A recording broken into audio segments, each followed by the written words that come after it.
Hi.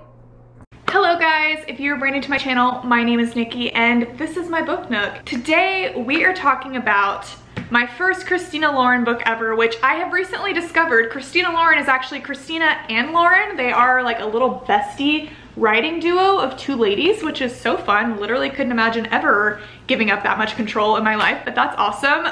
They have written so many books. I've heard so much about them. The Unhoneymooners has been like the book of the summer. Everyone's been talking about it, but what made me finally pick up my first Christina Lauren book was Steph Bower, everybody's favorite booktuber right now. I love her videos so much, and Steph, like me, is very picky about her 5 stars. I've kind of learned over time that her and I don't exactly have the same taste in everything, but a lot of the times, especially when it comes to her 5 stars, I can tell, like, I trust you, girl, I'm gonna read it. If you recommend it, I'm gonna pick it up. And this was a book that Steph absolutely raved over. She gave it 5 stars. I've seen her talk about it so much. So I'm like, okay, now's the time. I'm in the mood for like kind of a wholesome read. I knew that it was a childhood friends to lovers story. And I'm gonna give y'all like the basic rundown. I'm not gonna give spoilers away in the beginning, but then at a certain point, I'm gonna have to like give some thoughts on this book because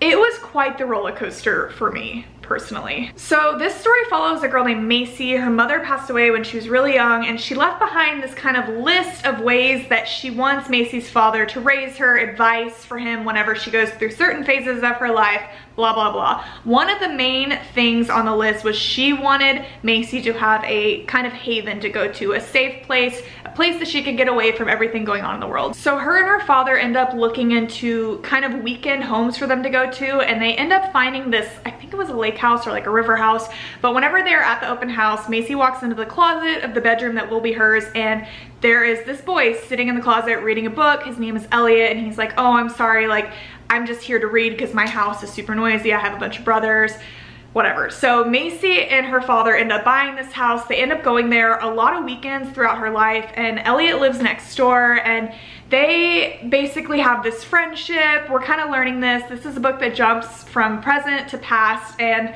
so right now in the present, Macy is working as a nurse at a hospital. She works insane hours, and she is out at a cafe with her best friend, and she ends up seeing Elliot, and it becomes very obvious that her and Elliot have not spoken in the past like decade. They obviously had some sort of falling out at some point. So we're seeing Macy present day with Elliot. Elliot is like, what happened? Why did you cut me off? We learned that Macy is engaged currently. They're both 28-ish, and things are very confusing. It's like one of those stories where you don't know what happened in the past, so you're like, here present day, there's tension. It's like, what happened? Like, you can feel the love between them, but you're like, something clearly happened to like make you guys have a falling out, not speak anymore, for Macy to cut you off. And I really loved this book so much up until a point. I was fully prepared to be like, this is a 4.5 star read for me.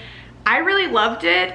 There were some things with Macy that like I had a hard time relating to, some choices that she made that I was like, I don't know, I found a little frustrating, but I gave her the benefit of the doubt. There was a lot of like beautiful quotes and stuff throughout this book, and like I loved seeing her and Elliot's friendship grow. But you know when you're reading a book or a movie or anything and you're watching it and it's so good and you're just like, this anticipation, the suspense is building until you get to like the big obvious, like, I don't know what to call it, the point where you like find out like what has been going on this whole time, where you learn, you know, you figure out like what have I been waiting to know so that I can fit the last piece of this puzzle together. And personally for me, when that was found out, it just kind of ruined the book for me. It shattered me, it hurt me, it made me nauseous physically. That's the only way I can think to describe it.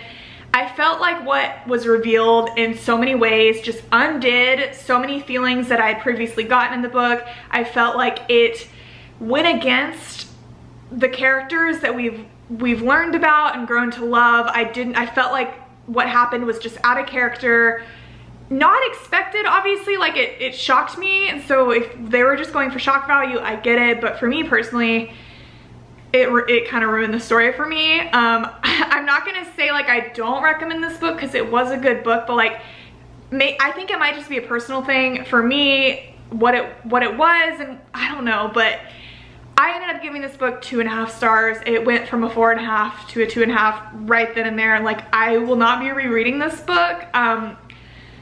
I have a hard time understanding how Steph gave it 5 stars, but like, I'm not gonna judge, you know, everybody interprets books differently. Everybody has different opinions. There's books that I'm obsessed with that people think I'm literally insane. Like, even my closest like book buddy friend, like there was a book just recently that I read that she was talking me out of reading for like months. She was like, I didn't like that book. I don't understand the hype. It's like 1 star. I just read it and I gave it a 5 star. I loved it. So, you know, everybody has different opinions. If you guys love this book, that's fine. You know, if you're into a friends to lovers, really wholesome, cute story with a lot of beautiful quotes and writing, like maybe pick this book up. You might have a different opinion than me, but now I'm gonna end the spoiler-free portion of this video because I need to talk. So for those of you that have read this book, you know that we find out the reason that like Macy ends up cutting off Elliot all these years ago is because she walks in on Elliot having just slept with another girl, cheating on her, drunk out of his mind on New Year's Eve after he just called her telling her that he was in love with her and wanted to marry her and that she was like the only girl in the world for him, blah, blah, blah, blah, blah. That literally ruined the story for me. I'm sorry, but like this entire book, Elliot was so like perfect. Honestly, to a point that I found it a little annoying at times. I don't like when a boy is like a complete simp, like the girl can do no wrong, puts up with anything, like grovels after her forever and never like fights back or puts her in her place. Like he wanted Macy, but like, you know, at the same time, he was so sweet to her. Like I was rooting for them, like truly I was. And for me, like the relationship that Macy was in with Sean, like once it was explained, like I got it, but like I personally, I'm a person that is like very used to like being alone and like I've found comfort in being alone, so I couldn't be in this like half-ass relationship that Macy was in with Sean, with his daughter. But like at the end of the day, I got it. I could understand it. I'm like, okay. But obviously when Elliot shows up, it's like your chemistry is so much more there. Like you guys love each other so much. You've been through so much. So I was rooting for them so hard. And I was just like, I cannot begin to understand like what would have made her cut him off. Like, especially as we're like flashing back to the past and seeing their relationship kind of like bloom and develop and them kind of grow up and mature. And for me, like when that happened, I'm just like, that is unforgivable. Like I don't care. I know Elliot, it was New Year's Eve, he was a kid, he was hammered. I don't care. I'm sorry. For me, like I have done some very dumb things when I'm drunk, but like